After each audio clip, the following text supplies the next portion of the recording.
It was good to see an old friend. When I was 37, I went to my high school reunion. I flew into the nearest airport and rented a car. The distance was about 35 miles through a very rural and almost abandoned part of the country. As I drove, memories of my childhood flooded back, and I felt a mix of nostalgia and anticipation. About 3 miles outside of town, I saw someone on the side of the road flagging me down. The area was desolate, so I slowed down, curious and a bit cautious. As I got closer, I realized it was one of the guys I had attended school with. Jack, not his name, gets in the car and we start talking. I hadn't seen him in 20 years, but he still looked the same, maybe a little older, with the same familiar grin and twinkling eyes. We reminisced about the old days, us, laughing about our high school antics and catching up on lost time. Jack told me he had moved back to town a few years ago to help his aging parents. We talked about our families, jobs, and how life had treated us. The conversation felt comforting and easy, just like old times. When we got to town, I asked him if he wanted to come to the VFW and have a drink. He declined, saying, "No, just take me home." Jack's parents had lived only a few blocks from my grandmother's house, so I turned in that direction. But he said to take him to the outskirts of town instead. There was a mobile home park out there, and I figured that was where he lived now. As we drove, he pointed out landmarks and shared stories about the town's changes over the years. When we reached the end of the turnoff, he said, "Just drop me here. It was good to see you again," and he walked off into the night. I watched him disappear into the darkness before turning the car around and heading back to the VFW. At the VFW, I met some of my old classmates, and we started to talk. The place was lively, with people laughing, sharing stories, and singing karaoke. It felt like a big family reunion, and I was happy to be there. As we were talking about who was coming to the reunion, I mentioned that I had just picked Jack up 3 miles east of town and had dropped him off. The atmosphere in the room changed instantly. Everyone got quiet. Even the guy singing karaoke stopped and laid down the mic. My cousin, who was sitting next to me, went white as a new t-shirt. "Kate, Jack died on that curve 8 years ago. Rolled his car. We were all at his funeral," she said, her voice barely above a whisper. I started to feel really dizzy, and a cold shiver ran down my spine. I excused myself and went out to the car to take some deep breaths, trying to make sense of what I'd just heard. As I sat there, I noticed something on the passenger seat. It was the local newspaper, printed 8 years previous, containing Jack's obituary. The headline was clear: "Local man dies in tragic car accident." I picked up the paper, my hands trembling, and read the obituary. It described the accident in detail, mentioning the same curve where I had picked him up. I couldn't believe what I was seeing. How could I have just spoken to him, laughed with him, and dropped him off? I felt a mix of fear, confusion, and sadness.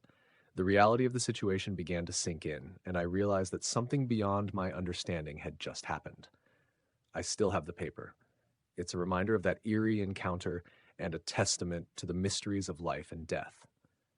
I never told anyone else about that night, but it has stayed with me, a ghostly memory of a friend who somehow found his way back for one last goodbye. We were driving my cousin's really old beat-up Honda through a massive graveyard in the middle of the night. The sky was overcast, and a thick fog began to roll in, adding to the eeriness of the scene. The headstones, some centuries old, stood like silent sentinels watching our every move. The car's headlights cast long, eerie shadows, and the silence was only broken by the crunch of gravel under the tires. Eventually, we stopped and decided to explore a bit, curiosity getting the better of us. We walked down a hill, feeling the dampness of the dew-soaked grass under our feet, and came across a little pond. The water was still, reflecting the moonlight in a way that made it look like a sheet of glass. On the other side of the pond, we noticed someone sitting on a rock. The figure was entirely black, almost blending into the night. We couldn't make out any features other than the fact it looked like a man who was wearing an old-style top hat, reminiscent of the 19th century. Without thinking, we stupidly waved and shouted, "Hi!" Our voices seemed to echo unnaturally across the pond. The figure didn't show any acknowledgement and continued sitting still on the rock. For a moment, we thought he might be a statue or some kind of memorial. But then, all of a sudden, he jumped to his feet with a sudden jerky motion that sent chills down our spines. He started running towards us, not around the pond, but across it, his feet skimming the surface of the water as if it were solid ground. Halfway across the pond, he vanished into thin air, dissolving into the mist. We screamed, our voices raw with terror, and ran back to the car. The car wouldn't start, no matter how many times my cousin turned the key in the ignition. Panic set in as we fumbled with our phones, trying to call for help, but none of us had any cell service. The air grew colder, and a heavy pressure seemed to settle around us, pressing down on our chests. Then we heard it. A faint banging on the back of the car. It wasn't a constant bang, but every few seconds or so we'd hear it, like someone or something was tapping insistently. We looked around frantically, but the darkness was impenetrable and we couldn't see anyone outside.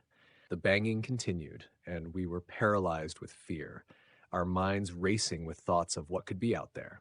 I opened my phone again, desperately trying to dial my dad to come give us a boost, but the screen just read, "No service." The next 30 minutes were a blur of frantic attempts to start the car and anxious glances into the darkness. The banging eventually stopped, but the heavy, oppressive feeling remained, wrapping around us like a shroud. Finally, after what felt like an eternity, the car roared to life. My cousin didn't hesitate. She hit the pedal to the metal, and we sped out of the graveyard so fast the tires kicked up a cloud of dust behind us. As soon as we crossed the gates, all of our phones lit up with notifications, and the bars for cell service reappeared. We pulled over at a nearby gas station, still shaking from the experience. One thing I know for certain is that someone or something was out there, and it was not an animal or a human. We never spoke of that night again, but the memory still haunts us, a reminder of the unknown lurking just beyond the veil of the familiar. After we moved into our new home in the quiet suburbs of Pineville, we were informed by our neighbors that a tragic event had occurred there years before. A woman named Evelyn had died in that house at the hands of her abusive husband. The story was that she had despised men intensely, a hatred that seemed to linger in the house long after her death. Her spirit was said to be restless, driven by unresolved anger and pain. It didn't take long for us to notice something unusual. My dad began waking up with scratches all over his body, as if he had been clawed in his sleep. At first, we thought it was just an odd coincidence or perhaps a result of some nighttime mishap, but then it started happening to my brother as well. Whenever he was particularly mean or aggressive towards my sister or me, he would find new scratches on his skin the next morning.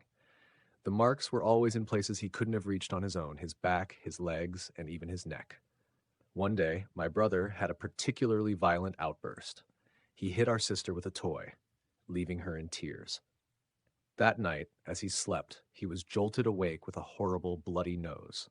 The injury was so severe that he was left with a black eye and bruised face. He had never experienced anything like it before, and it frightened him deeply. We all felt a growing sense of unease, as if something unseen was keeping a close watch on us. The disturbances didn't end there.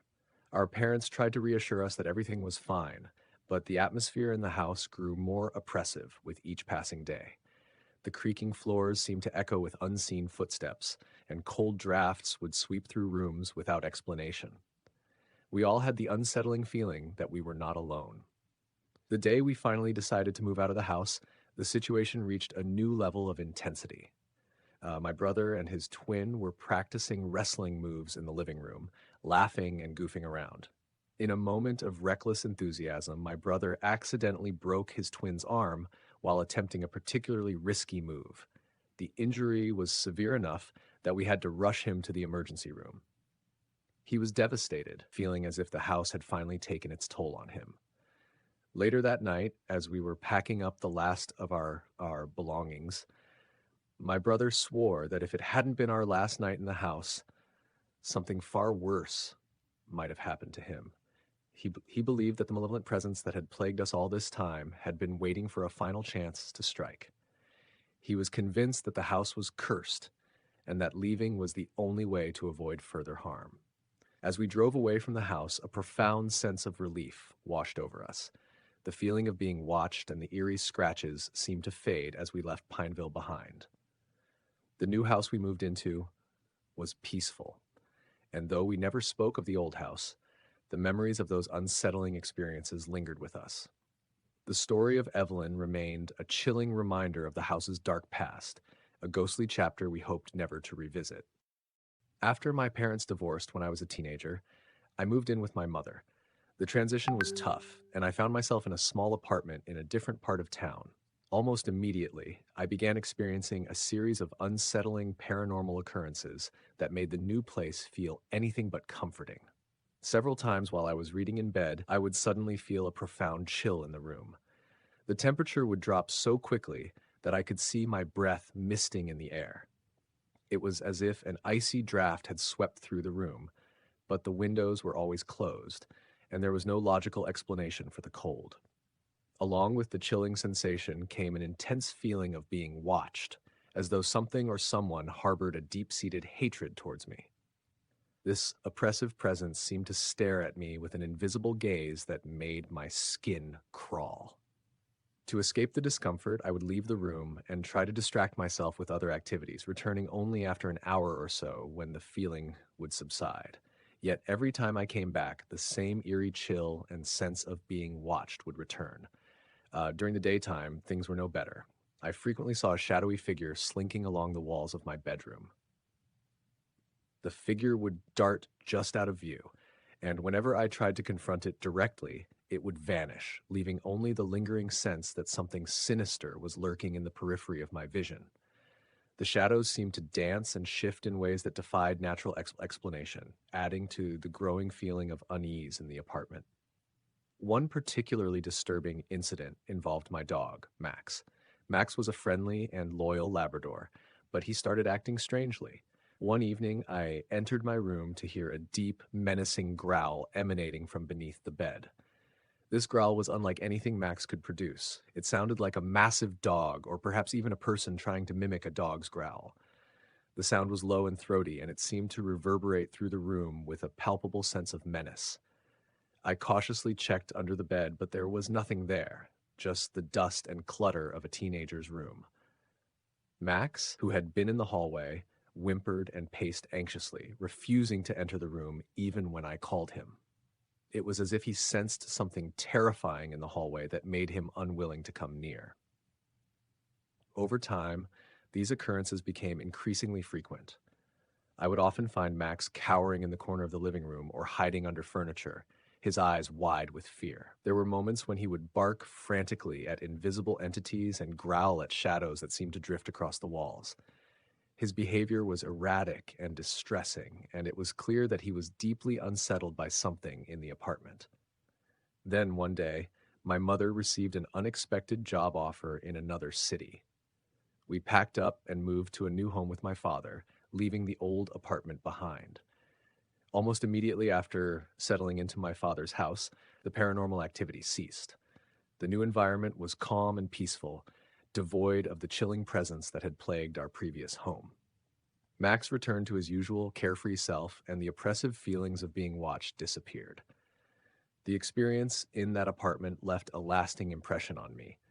The unexplained cold, the shadowy figure, and the disturbing growls remain vivid memories, a reminder of a time when our lives were touched by something beyond understanding.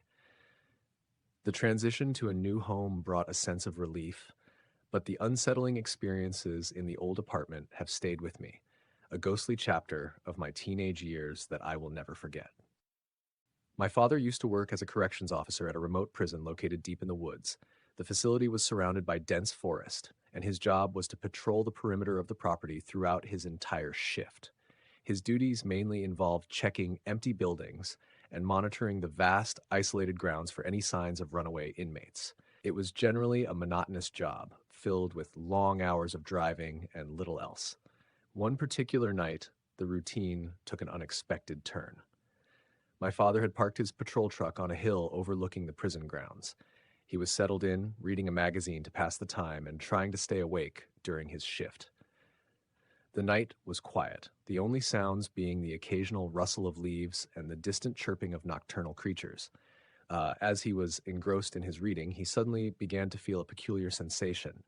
It started as a faint vibration, but quickly grew stronger. The sensation was like the deep, resonant thumping you get when you're near speakers playing music with heavy bass. It was as though the entire truck was reverberating with this low, rhythmic pulse that seemed to come from within the ground. Curious and slightly alarmed, my father set the magazine aside and glanced into his rearview mirror. To his shock, he saw a group of figures outside the truck, moving in a slow, deliberate procession. They appeared to be walking through the truck itself, and as they did, they passed directly through his seat. The figures were dressed in traditional Native American attire, and many of them seemed to be injured or disfigured. The sight was surreal and unsettling. He quickly grabbed his service pistol and leaped out of the truck, ready to confront whatever was causing this disturbance. As he stood outside, he watched in stunned silence as the ghostly procession continued its eerie march. The figures moved in a somber, orderly fashion, their presence marked by a haunting spectral glow. They walked right through the spot where he had been sitting, their forms gradually fading away until they were completely gone. The entire encounter lasted only a few seconds, but it left an indelible impression on him. Shaken by the experience, my father immediately called his colleague, another perimeter guard stationed at a different part of the property, using his walkie-talkie. He tried to explain what he had just witnessed, describing the ghostly procession and the strange vibrating sensation. To his surprise, the other guard's response was almost immediate, but filled with an unsettling silence. The radio crackled, but there was no reply. The communication abruptly cut off, leaving my father alone with his thoughts and fears. Later, he learned that the other guard had indeed witnessed similar phenomena in the past. Although the guard had seen the same ghostly procession, he was a staunch skeptic and refused to believe in ghosts. He chose not to discuss the experiences, preferring to ignore them rather than confront the unsettling reality. The two guards had shared the same haunting encounter, but their reactions were drastically different, one faced with disbelief, the other with fear. The experience left a lasting mark on my father, who continued to patrol the prison grounds, but could never fully shake the memory of that night. The incident became a haunting chapter in his life, a reminder of the spectral presence that lingered in the remote corners of the prison's perimeter. To this day, he recounts the story with a sense of awe and trepidation, knowing that some mysteries are better left unexplained. I worked as a forensic nurse in the secure unit of a regional hospital, a specialized area designed for patients who required intense monitoring and care. It was a challenging environment, filled with its own unique set of difficulties and occasional eerie incidents. Among the patients we had, there was one elderly woman who claimed she was being tormented by a demon named Tiberius. Her allegations were bizarre and unsettling, but they soon became the focus of a series of disturbing events. The older lady, whom we'll call Margaret, was adamant about her experiences with this malevolent entity. She insisted that Tiberius, as she named it, was responsible for the physical and emotional abuse she endured. Despite the skeptical attitudes of the medical staff, Margaret's room quickly became the center of numerous unexplained occurrences. We would enter her room to provide routine care, checking vitals, administering medication, or attending to her needs. But as soon as we left, Margaret would begin screaming in terror, her cries piercing through the normally quiet halls. When we rushed back into her room, the scene was always shocking. Margaret would appear as though she had been through a violent altercation. Her face would be bruised with a bloody lip and a black eye, while fresh marks and scratches adorned her body. Despite our vigilance, there was never any evidence to suggest that Margaret inflicted these injuries upon herself. We conducted thorough searches of her room, but no clues were ever found. It was as if the injuries appeared spontaneously, leaving us all perplexed and concerned. As time went on, the disturbances in Margaret's room grew more frequent and bizarre. Objects would shift inexplicably. Her personal items, medical equipment, and even her food tray would move across the room without any logical explanation. On one occasion, Margaret was placed in protective restraints because the doctor was convinced she was causing the injuries herself. These restraints were designed to prevent any movement, making it impossible for her to hurt herself or manipulate objects in the room. Yet, despite these precautions, new bruises and marks would still appear on her body. Her food tray would often be found across the room, far from where it had originally been placed. The room itself was secure, with no external access points or possible breaches that could explain the phenomena. Each time we confronted Margaret about the disturbances, her response remained the same. It was Tiberius. She offered no further explanation, her eyes filled with a mixture of fear and resignation. The staff, though skeptical, couldn't ignore the mounting evidence of something deeply unsettling occurring in her room. When Margaret was finally discharged, the strange occurrences didn't stop. We began to experience a series of troubling events in that very room. It became the epicenter of our rapid responses and emergency codes. Anytime there was a call for urgent medical intervention or a crisis, it seemed to originate from that room. The room, once just a part of our routine, became a hotbed of unsettling incidents. One night, a security guard reported an unusual phenomenon. The lights in Margaret's former room began to flicker on and off, creating a strobe-like effect that was both disorienting and ominous. The guard, accustomed to the usual quirks of the hospital, was unsettled by this unusual behavior. He investigated but found nothing out of the ordinary. The room remained locked and secured, with no plausible explanation for the electrical malfunction. The eerie activity continued to plague that room, casting a long shadow over our shifts. Staff members would occasionally speak in hushed tones about the room, sharing their own experiences and theories. Despite the explanations we sought, the unsettling feeling that something was still lingering in that space persisted. Margaret's case, though resolved, left an indelible mark on the unit, reminding us of the haunting mysteries that sometimes defy rational understanding. Shortly after graduating from university, I got married, and my wife and I embarked on our new life together. Due to our tight budget, we had to settle for a basement apartment, which was the only place we could afford.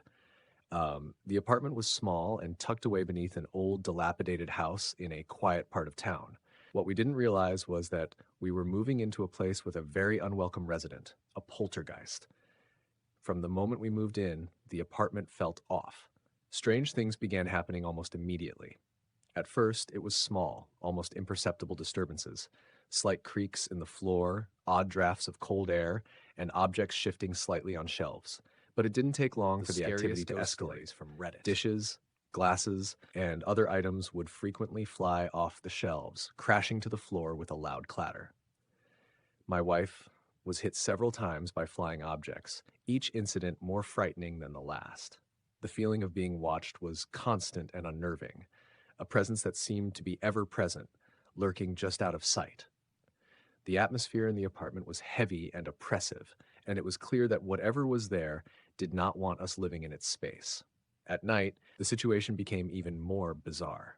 While walking through the apartment in the dark, we would occasionally be blinded by insanely bright flashes of light.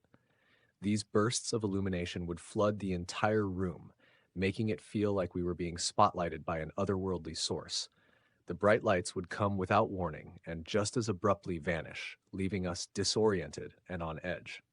One particularly unsettling night, as we were preparing for bed, something happened that pushed us to our breaking point.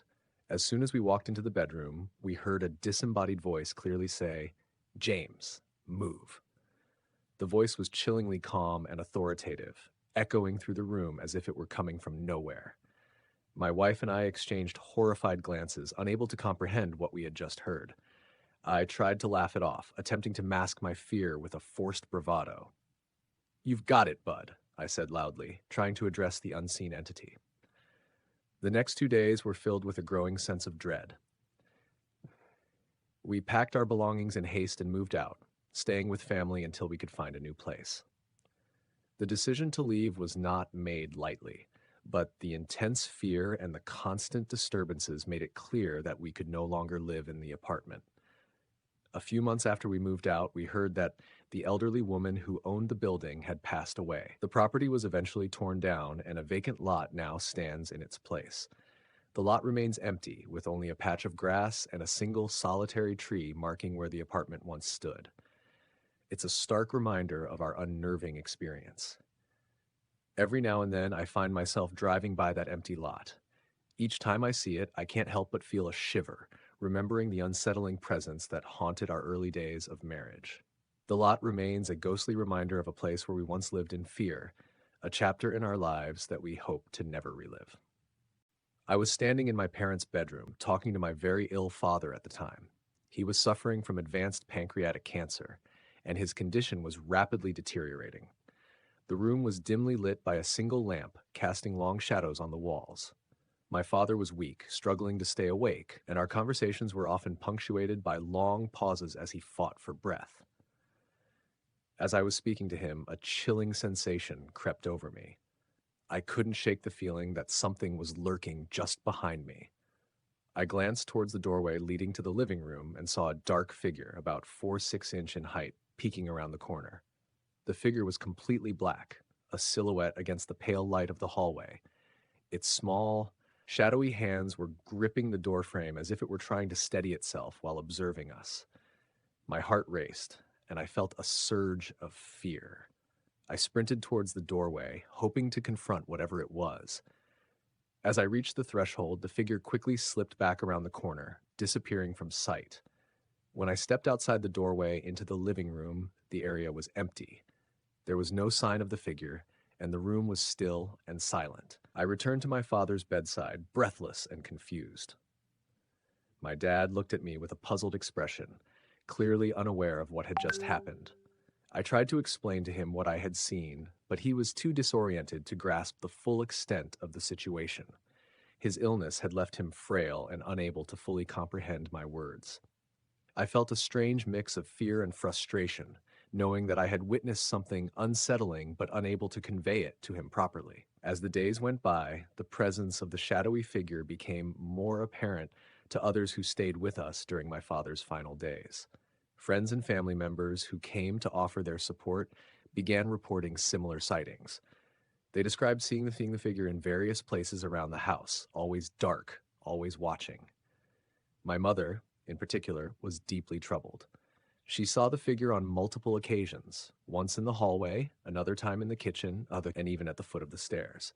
Each time, the figure appeared to be silently observing us, never moving, never making a sound. My mother's experiences with the figure were particularly distressing.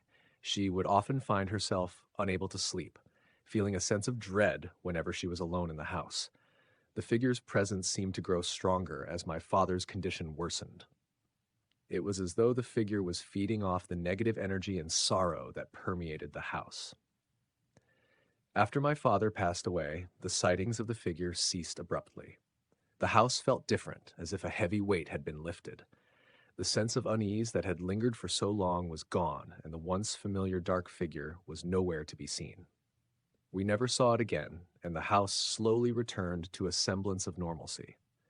Despite the relief, the memory of that shadowy presence stayed with us, a haunting reminder of the unsettling experiences we endured during my father's final days.